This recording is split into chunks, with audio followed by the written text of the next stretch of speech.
Hey mathematics learners, welcome to Distance Learning with Lee, where I make learning mathematics super easy. On today's video tutorial, we are going to be going through 4 exam type questions for Euclidean geometry, right? So that's the first one that we'll be looking at. That is the second question that we'll be looking at. That is the third question that we'll be looking at. So with this question, we are asked to prove a cyclic quadrilateral. And this is the fourth question. So this one is like more of an application question. It's got parallel lines. It's got a cyclic quad. It's got an exterior angle of a cyclic quad, right? So we'll be able to apply most theorems that we have learned when it comes to Euclidean geometry. So please make sure that you stay tuned to this video tutorial. Please make sure that you watch the whole video tutorial, because I'm going to be showing you guys how you are supposed to approach your Euclidean geometry questions. Okay, so without any further ado, let's get started with the video.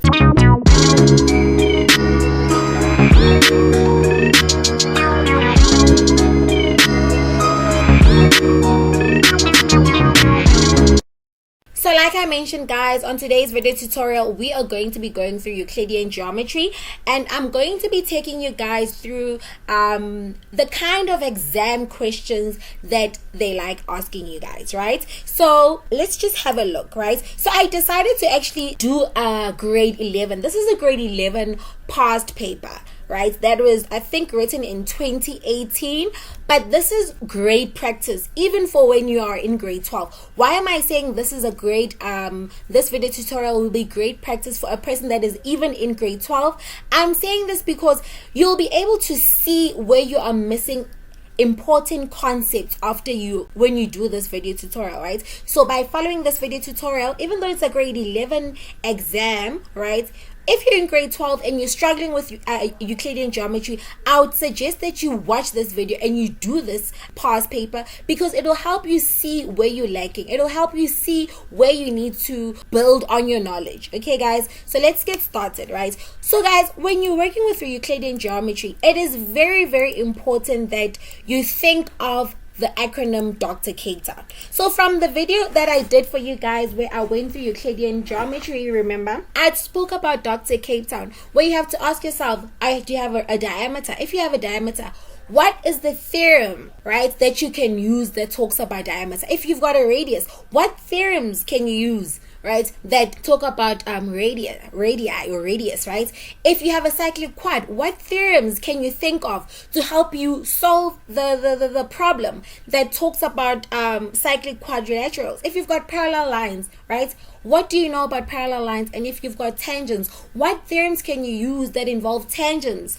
So all the time when you're solving your Euclidean geometry, guys, think Dr. Cape Town, right? So that is the first thing you need to think of. Think of the acronym Dr. Cape Town, because that will help you gather your thoughts. Which theorems will work best for the question, right? So if you see, like I mentioned, that you've got a diameter, which theorem will work best that talks about a diameter? If you see that you've got a radius, which theorem will work best for when you've got a radii or a center of a circle? If you've got a cyclic quad, which theorem will work best for when you've got a cyclic quad, right? Okay, and then guys, if you've watched this video that I've done for you guys where I basically do a summary of the Euclidean geometry theorems, right? There are theorems that involve center of a circle, right? There are theorems that involve the cyclic quad. And there are theorems that involve tangents to a circle, right? And the only theorem that I haven't done a summary on is the proportionality theorem. And that theorem is still going to be coming up on the channel. So please make sure that you subscribe so that you get notified when I do upload that theorem. But I'm working on it, guys, right?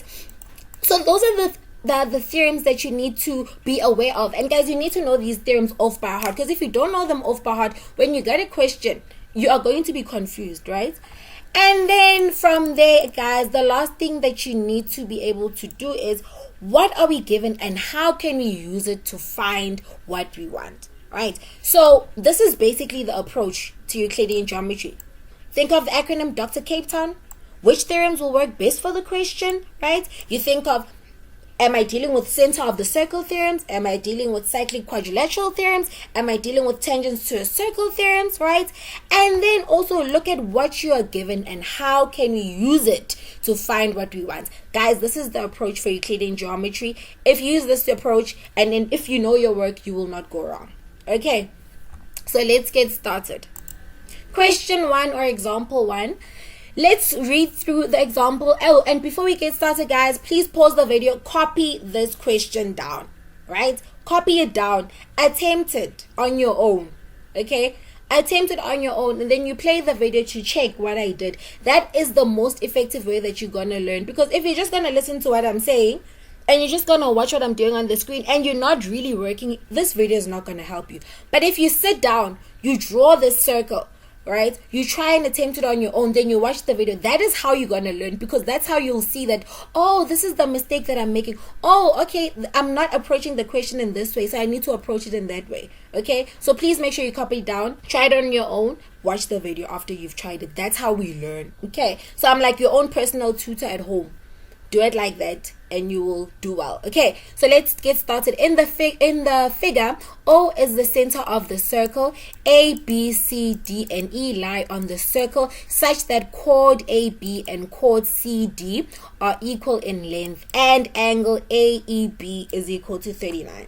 Okay, before we even get started with the Dr. Cape Town, let us see what do we have, right? So we have the angle AEB, and that angle is 39. We are told that O is the center of the circle. So we're given a center of the circle, and that center of the circle is O. And then we are told that A, B, C, D, and E lie on the circle, right? So they lie on the circle such that chord AB and chord DC are equal in length, okay?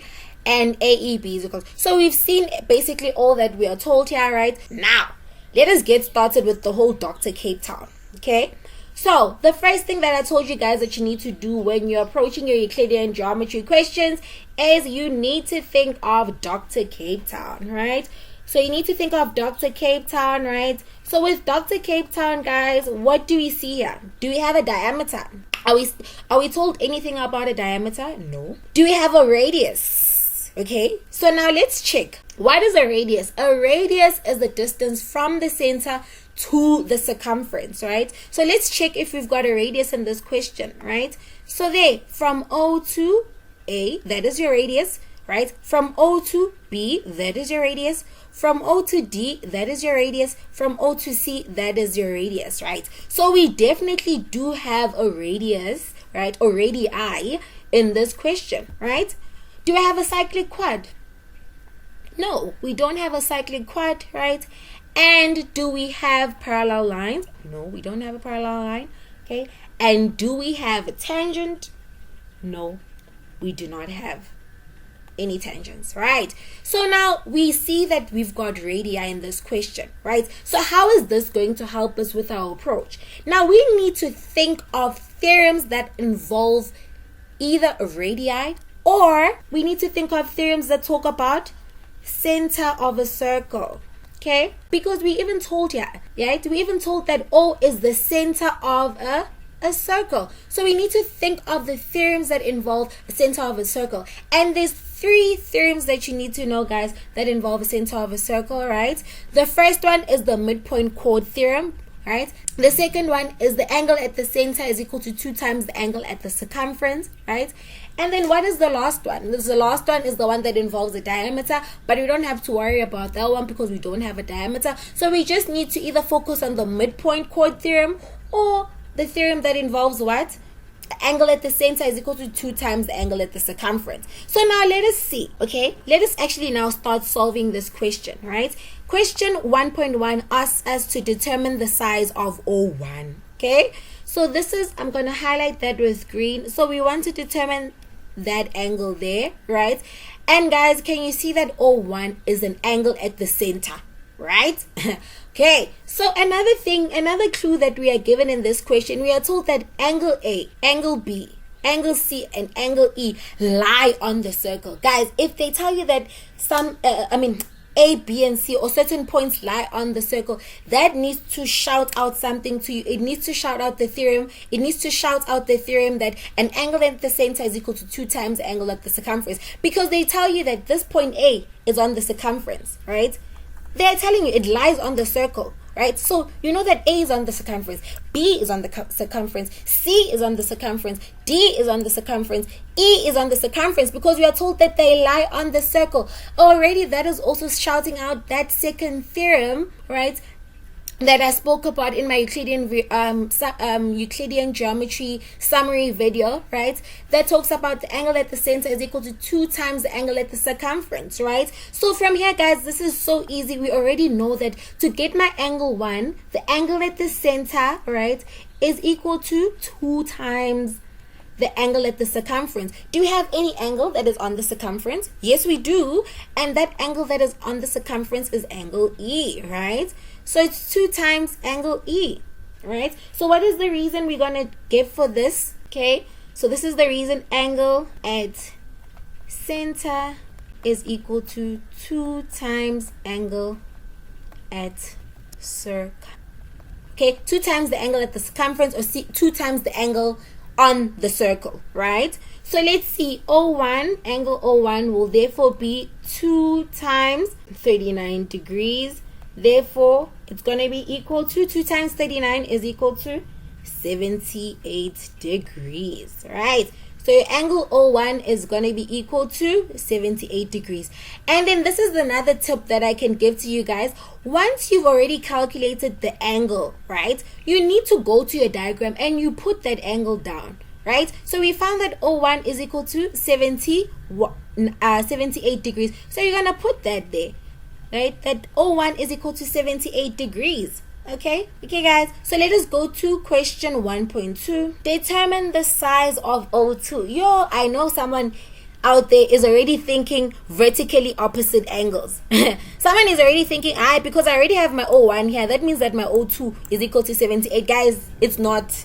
Okay, we do not have vertically opposite angles because, number one, they didn't tell us that they're vertically opposite angles, so we cannot assume that O2 will be 78. So please do not make that mistake. Please do not make that assumption, right? So we need to use theorems to find what the O2 is, guys. It won't be that simple. Okay, guys, so let us see how we're going to find O2. I love this question. This question is so fun.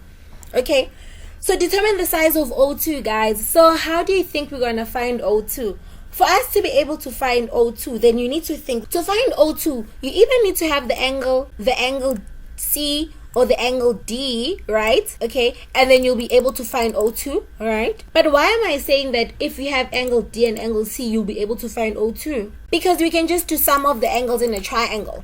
But okay, let's just not complicate our lives like that. Let us work through this step by step. Nah? So remember when we started working out this question, I said that OA is equal to OB, which is equal to OC, which is equal to OD.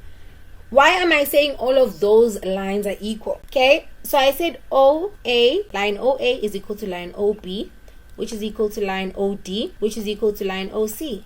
Okay, why am I saying that these lines are equal? Because they are what? Equal radii, right? Okay, all of these lines are the radius, right, of the circle, right? That is the radius because it goes from the center to the circumference of the circle, from the center to the circumference of the circle, from the center to the circumference, from the center to the circumference. Therefore, that is the radius. So all of those lines are equal, right? So we can already see with triangle OAB, right, from triangle OAB, that this triangle, right, the two sides are equal, right?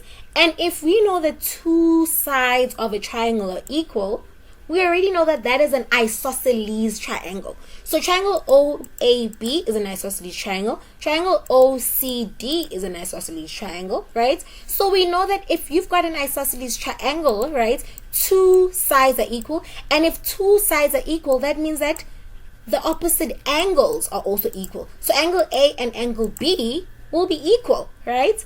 So let's see how we can find our angle A and our angle B, okay? So to get your angle A and angle B, right, we know that we're supposed to say O1 plus A plus B. Angles that are in a triangle right, are supposed to add up to 180. Sum of angles in triangle add up to 180. Guys, I'm going to change the page now. O1 plus A plus B is equal to 180, and I gave the reason that the sum of angles in a triangle equal to 180 degrees. Okay, and then from here, guys, we already found that our O1 was equal to 78, so we just need to get your A and your B.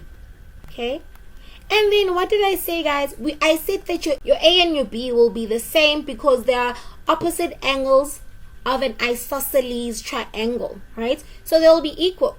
So all you need to do is, okay, we just need A plus B.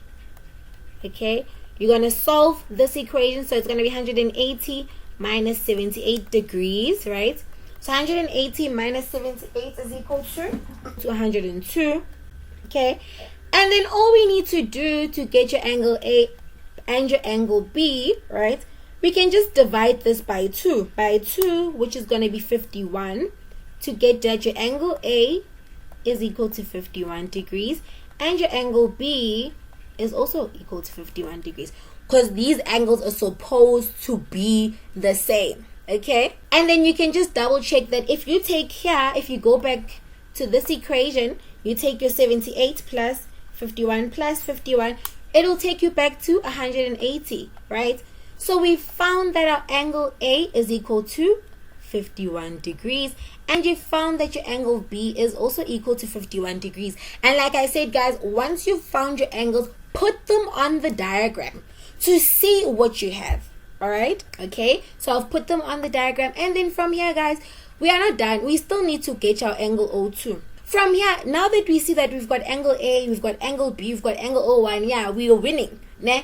But we're not getting, we haven't reached to where we want to reach, right? So from here, guys, is there something else that you guys can see? We have angles that are in the same segment, right? So we can see that angle B, right, and angle C are angles that are in the same segment. Why am I saying that these are angles in the same segment? Because they are angles that are subtended by the same arc, right? And because they are angles that are subtended by the same arc, that theorem says that these angles will be equal, right? Angles that are subtended by the same arc are equal, right? So that angle there is going to be equal to that angle there. So that angle C is going to be equal to 51, okay? And then once we have our angle C, guys, what else do we remember? What else do we know? We still remember that OD is equal to OC, meaning that this whole triangle here is an isosceles triangle. And when we have an isosceles triangle, opposite angles are equal. So we already know that, okay, that means like D is also going to be 51 because opposite angles of an isosceles triangle are equal. So that's going to be 51. And then from here, guys, how will we get our O2? We are simply going to do sum of an angles in a triangle equal to 180 because we already have that there, that angle there. We already have that angle there. We just need that angle there. So we're going to do sum of angles that are in a triangle to find our O2. Okay. And guys, I just forgot to do something here, right? For when I mentioned that how we got our angle C, you need to mention that, right? So your angle C is equal to angle B, and you can say that it's angles in the same segment, right? It's important that you guys give this meanings because they give you marks. Okay? Alright, so we said O2 plus D plus C is equal to 180. We already found your D and your C, so O2 is going to be plus 51 plus 51, okay, which is equal to 180 degrees. Therefore, you're simply going to solve this equation for O2. 78 degrees, right? And then you're going to go to your diagram and you're going to put that 78 degrees. Someone will be saying, but ma'am, like, I mean, oh, you said that, I mean, they're not vertically opposite. Yeah, they're not vertically opposite because we are not told. So we cannot assume. So even though we got the same answer, we cannot assume that those are vertically opposite angles. So you were supposed to prove that it is indeed 78, and we use that. So that's when you know that even when you go out of the test, you've proven using theorems, right? And your answer is correct, right? So with this question, guys, the take from here is, you need to know what a radius is, right? You need to know what a radius. And once you know what a radius is, when you see that you've got a triangle that is basically formed by radii, that tells you that you've got an isosceles triangle. And when you've got an isosceles triangle, that's when you're supposed to know that, opposite angles of an isosceles triangle are equal. And then from there, that's how we could build up and answer our questions, right?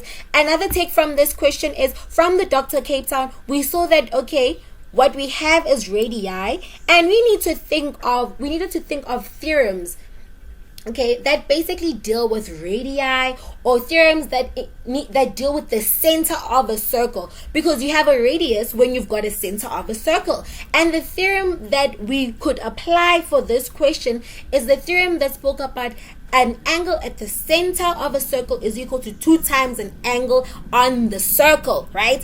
And we could see that we were told that A, B, C, D, and E lie on the circle, right? So if we're told that a point lies on the circle, right, then that's when there's supposed to be a light bulb moment, and then you're supposed to think, okay, that means that I can apply a theorem that talks about probably the center of a circle and 2 times an angle that lies on the circle, right? So basically, this is how you guys are supposed to approach this question.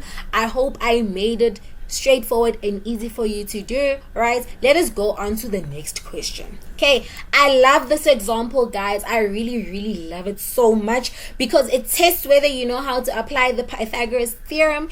It tests to see if you understand just your basic reasoning of mathematics, right?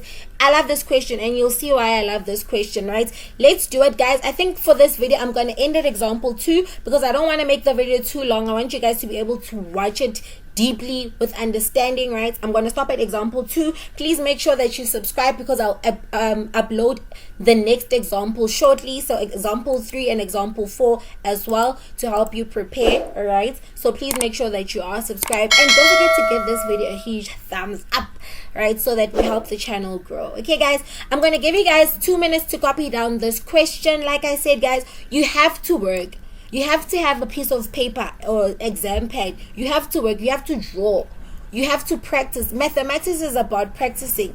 You can't expect to pass mathematics if you're not practicing, right? So please draw this diagram, read the question, see what is the information that is given to you, pause the video, basically, try it on your own quickly, play the video, and let's get working. Okay, so I'm hoping that you've copied down the question. I'm hoping that you've attempted the question. Let us go through the question, right?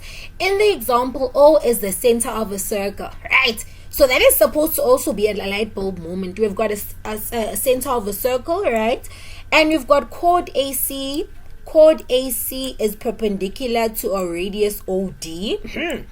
At B, OB is equal to 2x, right? And AC is equal to 8x. Show that the length of BD is equal to 2x. Yeah.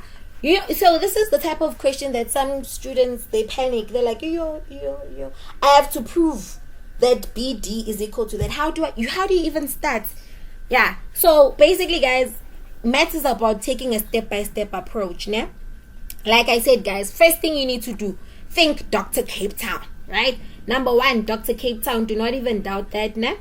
So Dr. Cape Town. So let us fill in all the information we are given. Okay, so we know that OB, so the distance from there to there is equal to 2x. The distance from there to there, our AC, is equal to 8x. Okay, so now let's get started. Let's work out. And obviously, we want to prove this, that our BD is equal to that. Okay, so number 1, guys, think Dr. Cape Town, right? Do you have a diameter? No, we don't have a line that goes from the circumference through the center to the other side of the circumference, so we do not have a diameter, right? Do you have a radius? Yes, we do have a radii. Okay, So where is the radius here, right? So OC is a radius because it goes from the center to the circumference of the circle. OD is a radius because it goes from the center to the circumference. OA is a radius because it goes from the center to the circumference. So we definitely have a radius. Do you have a cyclic quad? We do not have. Do you have parallel lines? We do not have. Do you have a tangents to a circle? We do not have. Right? So we need to think of theorems that involve basically what? A radius or a center of a circle. Theorems that talk about a center of a circle. And like I mentioned, there are 3 theorems that talk about the center of a circle. Number 1 is the midpoint theorem. Okay? The midpoint theorem is that if you have a chord, right? If you have a chord, that is my chord there, and you have a line that you draw from the center to the chord, then that line will be perpendicular to the chord. Okay? So I'm just going through this roughly so you see what's going on. If this is O, this is A, and this is B, right? And you have a line that you draw from the center of the circle to the midpoint of the chord, right? Then the line BA is going to be perpendicular to this line here. Let's call that line OP, right? And this line OP bisects our line BA, meaning that BP is going to be equal to PA, right? So how will that theorem help us with anything? Okay, so now because we know that, oh, okay, we're working with the midpoint theorem, we already know that we have a line that's drawn from the center of the circle to a chord AC, right? Because we told that AC is a chord. So from the center to the chord, we've got that line. And we already know with the midpoint chord theorem, right? It's actually midpoint chord theorem, not midpoint. Midpoint chord theorem, right? We already know that, oh yeah, right? That means that our line AB is going to be equal to our line BC, right? So that is the first thing that you're going to state here, right? We're going to state that now AB is equal to BC. What is the reason? Midpoint chord theorem. Okay? So now we already told that the length of our AC, right, is equal to 8x. So that means that now to get the length of AB, right, we just need to say 8x divided by 2 to get the length of AB and the length of BC, right? AB is equal to 4x. BC is also equal to 4x, right? So now we're starting to make progress. We're starting to see what's going on, right? So therefore, we found that your AB is equal to BC, which is equal to 4x, right? So now, what is that going to help us with, right? We're trying to find BD. Do you guys agree that now that we found BC and we already have the size of OB, we can find this radius, the length of the radius of this circle. And once we have found the length of this radius, because radius is constant, right? Whatever length that you get for the radius is going to be the same throughout the whole circle, right? The radius doesn't change, it is fixed. Right? So if we are able to find OC using the theorem of Pythagoras, then we'll be able to find OD. And once we find our OD, we'll be able to minus the 2x to get what the BD is. Okay, so let's just do it step by step so I don't confuse you guys, right? So we obviously now going to use the theorem of Pythagoras to find the length of OC. Right? Why am I saying we can use the theorem of Pythagoras? Because we've got a right angle triangle. And if you've got a right angle triangle and you've got 2 known sides and you've got 1 unknown side, then you can just use the theorem of Pythagoras. We don't have to stress our lives, right? So with the theorem of Pythagoras, I'm just going to redraw the triangle here so that you see what's going on. So that's O, that's your B, that is your C. We've got 4x, which is your BC that we found, and you've got 2x, which is your OB that you found, and we are looking for OC. So the theorem of Pythagoras says that your hypotenuse squared is equal to your x squared plus your y squared, right? I'm going to rewrite this with the appropriate labeling. So OC squared is equal to BC squared, right? That is your BC squared, right? Plus OB squared, that is your y. Okay, we're simply going to substitute all our values, guys. 4 squared is 16, right? x squared plus 2 squared, right? So it's 2 squared is 4, and then x times x is x squared, right? Okay, and then guys, can you see that if you just take out a 4x squared, what will you be left with? You'll be left with a 4, right? 4 times 4 is 16x squared plus 1. 4 times 1 is 4x squared, right? I'm going to go to the next page. And then you can see here, because we've got a multiplication, we can separate that. The square root of 4 is 2. The square root of x is x, right? And then the square root of the 4 plus 1 is 5, right? So we already know that our OC is equal to 2x square root of 5. So we're going to go to our diagram and you're going to write that down there. It's 2x square root of 5. So that is our radius, right? Our radius is equal to 2x square root of 5. But how is that going to help us with anything, right? Okay. So because our OC is equal to 2x square root 5, that means that OD is also equal to 2x square root 5, because what? I said that the radius of a circle remains fixed. It doesn't change. So if you already found one radius, that means that the radius for the whole circle is equal to that. Even if you go like that, even if it's like that, if you draw the line like that, it's always going to be 2x square root 5. So that means that OD is also equal to 2x square root 5. But we already found that OB is equal to... So I'm just going to draw this small diagram here, right?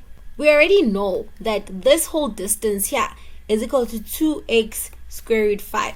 This is OD. I'm just writing it out so you see, né? And then we are already told they basically divided it there, and then they put a B, and then they said that the distance from, right? They said that the distance from here, right? The distance from here to here is equal to 2x, right? So how will we get the distance from B to D, right? So you're going to take the full radius, you minus that part there to find what that BD is equal to. Okay, so we've got there, that is our line. Okay, that is our O, that is our D. And we already know that OD is a radii, right? And that whole distance there, we've already calculated it to be 2x square root 5. Okay, that is the distance there. And we're already told that OB is equal to 2x, right? So what are we trying to prove, guys? We're trying to prove the distance. We're trying to prove the distance from here to here. We're trying to prove the green distance, right? So what do we need to do? You can simply say that OD, you can say that it's OB plus BD, right?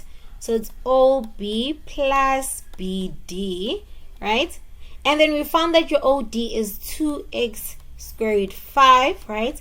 And then what is our OB? It's 2x. We're looking for our BD. And then you can simply make BD the subject of the formula by moving everything to the left-hand side.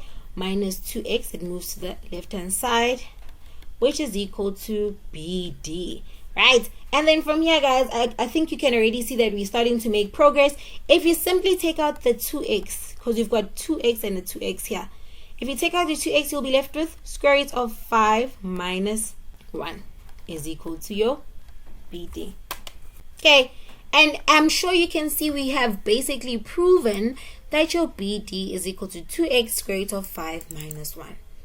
Okay, guys. Just a quick recap of what we did here, guys. From here, we saw that, okay, cool. We need to fill in all the information that is given to us. We're told that OB is equal to 2x. We're told that AC is equal to 8x. And we're told that the AC is a chord, right? And it is perpendicular to the radius OD, right? From there, guys, after you filled in all the information, now we basically write down the acronym Dr. Cape Town, right? And then you see, do we have a diameter? Do we have a radius? Do we have a cyclic quad? Do we have parallel lines? Or do we have a tangent? And we found that the only thing that we have in this question is radii, right? Because we were told that we've got radius OD. And you can also see that, okay, if this is your radius And for it to be a radius, it starts from the center, it goes to the circumference, right? Therefore, OC is a radius. Therefore, OA is also a radius. So you need to focus on theorems that talk about the center of a circle because we've got radii, right? And then from there, we thought, okay, we've got three theorems that talk about the center of a circle, right?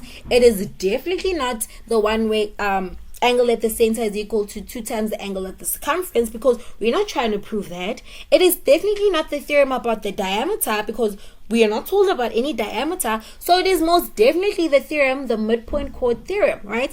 That states that if you have a line that is drawn from the center to the midpoint of the chord, then that line will bisect the chord, right? And then from there, from the theorem, we know that, okay, already AB is equal to BC, and that helps us with building our question, or building how we're supposed to solve our question, right? I hope this video helped, guys. It is a grade 11 question, but it is very important that if you are struggling with Euclidean geometry, go through this question, because it helps you understand how you're supposed to apply all those theorems, right? So even if you're in grade 12 and you're struggling with Euclidean geometry, this is a great question to go through, because it helps you with your application. It helps you with testing on whether you understand the knowledge that you are supposed to apply.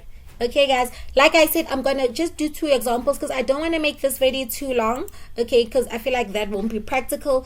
But that's where I'm gonna stop, guys. Like I mentioned, please make sure that you are subscribed, because the next question I'm gonna be showing you guys how you prove a cyclic quadrilateral, right? And I'll also be taking you through this nice example that has a cyclic quad. It's got a diameter, it's got parallel lines, it's got a tangent. So this is a great application question, because it tests basically all the theorems that you guys are supposed to know. So please make sure that you are subscribed, because I will also upload this video shortly, guys. Okay, so that is it for today's tutorial. I hope I made everything easy for you to understand, and I will see you guys on my next upload. That is it, guys, and I'll see you guys on my next upload, Distance Learning with Lee, where I make learning mathematics super easy. Bye,